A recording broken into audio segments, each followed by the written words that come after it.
काफ़ी दिनों बाद मैं रिकॉर्डिंग कर रही हूँ एंड सो मतलब सबसे पहले तो आप सबको थैंक यू सो मच कि आप लोगों ने जिस हिसाब से मुझे प्यार दिया है, जिस हिसाब से आप लोगों ने मेरे शॉर्ट्स लाइक किए हैं। इट्स वेरी लाइक मैं बहुत खुश हुई थी, बहुत ज़्यादा ही मुझे खुशी हुई थी लेकिन like so thank you so much for that love जो आप लोगों ने मुझे दिया है चंद दिनों में और मुझे बहुत अच्छा लगा। मुझे like I need that and बहुत खुशी होती है जब आप किसी छोटे से भी शॉट को या किसी भी चीज़ को लाइक करो और उसमें इतना प्यार दो जो आप लोग ने दिया है, इसके लिए थैंक यू सो मच दिल से। मैं बहुत खुशी हुई थी। सो बेसिकली मैंने फिर सोचा कि मेरा चैनल टीचिंग का भी है प्लस शॉर्ट्स का भी है और इंशाल्लाह मैं बहुत जल्द ब्लॉग्स भी बनाऊंगी। टाइम बिल्कुल नहीं मिल पा रहा क्योंकि यूनिवर्सिटी ऑफ हुई हुई है, तो ब्लॉग्स और पेपर्स सर पे हैं तो बिल्कुल भी टाइम नहीं मिल पा रहा कि मैं ब्लॉग्स बनाऊँ, लेकिन इंशाल्लाह मैं आप लोगों के साथ ब्लॉग्स बनाऊँगी, साथ ब्लॉग शेयर करूँगी।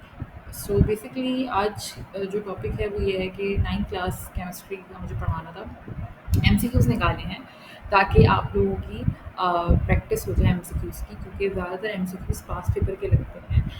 9th क्लास में जो पहला चैप्टर है वो है फंडामेंटल ऑफ केमिस्ट्री, राइट। जो मैंने वीडियोज़ में भी डाला हुआ है अपने पहले लेक्चर में से, उस वीडियो को 1 साल हो गया जो मैंने पार्ट 1 डाला हुआ है फंडामेंटल ऑफ केमिस्ट्री का। तो उसमें सबसे पहले है कि अच्छा, इसमें सबसे पहला क्वेश्चन जो है वो है कि branch of chemistry that deal with hydrocarbon. So basically organic chemistry, क्यों? क्योंकि और इंडस्ट्रियल केमिस्ट्री इंडस्ट्री से रिलेटेड होता है। इनऑर्गेनिक केमिस्ट्री वो होता है जो हाइड्रोकार्बन से हटकर होता है, और फिजिकल केमिस्ट्री वो होता है जिसमें ऑब्वियसली हमारे पास एटम्स या इन सब के रिलेटेड बात होती है। ऑर्गेनिक केमिस्ट्री वो होता है इसमें हाइड्रोकार्बन और उनके डेरिवेटिव्स के रिलेटेड बात होती है। तो ऑर्गेनिक केमिस्ट्री का जवाब है इस बात का, ठीक है। Atomic mass of an element जो ग्राम में एक्सप्रेस हो उसको हम ग्राम एटॉमिक मास कहते हैं। क्यों? ग्राम मॉलिक्यूलर मास में एक्सप्रेस होगा, ग्राम फॉर्मूला मास में एक्सप्रेस होगा। जो ग्राम में होगा उसको हम एटॉमिक मास कहते हैं, ठीक है। विच of the following can be separated by physical means वो होता है मिक्सचर, ठीक है, जो कि हम उसे सेपरेट कर सकते हैं, कंपाउंड को नहीं कर सकते, एलिमेंट को नहीं कर सकते और सब्सटेंस को नहीं कर सकते। मोलर मास ऑफ H2SO4 जो मैंने आपको निकालना सिखाया है, मेरी वीडियोस जाके आप लोग देख लेंगे यूट्यूब पे, तो उसमें मोलर मास कैसे निकलता है वो मैंने पूरी वीडियो में एक्सप्लेन किया हुआ है। H2SO4 का 98 होता है, ठीक है।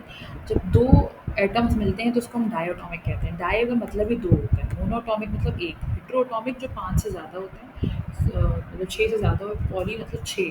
तो दो एटम्स है यानी डायटोमिक है, ठीक है। उसके बाद फिर हमारा क्या हो जाता है, formula that indicate the actual number types of atom जो है वो मॉलिक्यूलर फॉर्मूला होता है। रेशो एम्पेरिकल होता है, केमिकल में कोई एक्चुअल नंबर ऑफ एटम्स नहीं होते और फॉर्मूला मास में भी नहीं होता। मॉलिक्यूलर फॉर्मूला होता है जिसमें actual number of atoms indicate होते हैं। Ethyl alcohol Jabir bin Hayyan ने प्रिपेयर किया था, ठीक है। और उसके अलावा which of the following is homoatomic, तो हाइड्रोजन गैस होमोटॉमिक होती है, होमोटॉमिक होती है। बाकी CO2 और वाटर होमोटॉमिक और अमोनिया होमोटॉमिक नहीं होती, ठीक है। तो ये कुछ केमिस्ट्री के थे जो मुझे आपसे एमसीक्यू शेयर करने थे 9th क्लास के स्टूडेंट्स के लिए।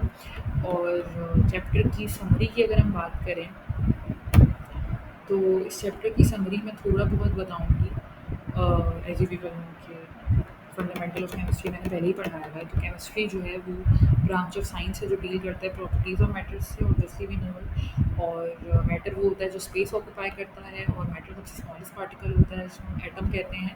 और एटम जो है वो बेसिक यूनिट ऑफ मैटर होता है, और मॉलिक्यूल भी स्मॉलेस्ट पार्टिकल होता है कंपाउंड का, जिसमें केमिकल प्रॉपर्टीज़ होती हैं। और मॉलिक्यूल भी एटम्स का बना हुआ होता है, ठीक है। जो प्योर फॉर्म में होता है तो सब्सटेंस कहते हैं, और एलिमेंट जो है वो फ्री और कंबाइंड फॉर्म में होते हैं, तो सॉलिड फॉर्म में होते हैं, तो लिक्विड फॉर्म में होते हैं, तो गैसेस फॉर्म में होते हैं। और एक एलिमेंट जो है वो हमेशा सेम टाइप ऑफ एटम्स का बना हुआ होता है, सेम एटॉमिक नंबर का, ठीक है, जो कि डिकम्पोज नहीं हो सकता ऑर्डिनरी केमिकल रिएक्शन से, ठीक है। तो ये थोड़े बहुत इसके वो हैं, क्या कहते हैं, समरी थी। अगर आप मेरी वीडियो देखें पार्ट 1 तो उसमें पूरा मैंने एक्सप्लेन किया हुआ है। ओके देन हम लोग स्टार्ट करते हैं ऑनलाइन एमसीक्यूज टेस्ट, जो कि बहुत इंपॉर्टेंट होता है। एमसीक्यूज बहुत लगते हैं 50 के, खुल नहीं रहा।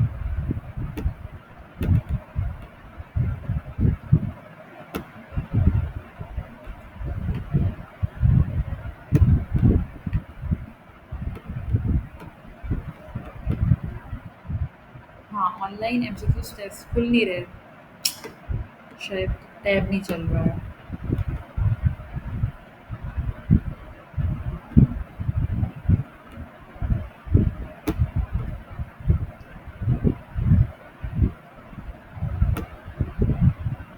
क्योंकि मैंने फर्स्ट चैप्टर पढ़ाया तो वो उसके रिलेटेड एमसीक्यूज़ हैं, ठीक है?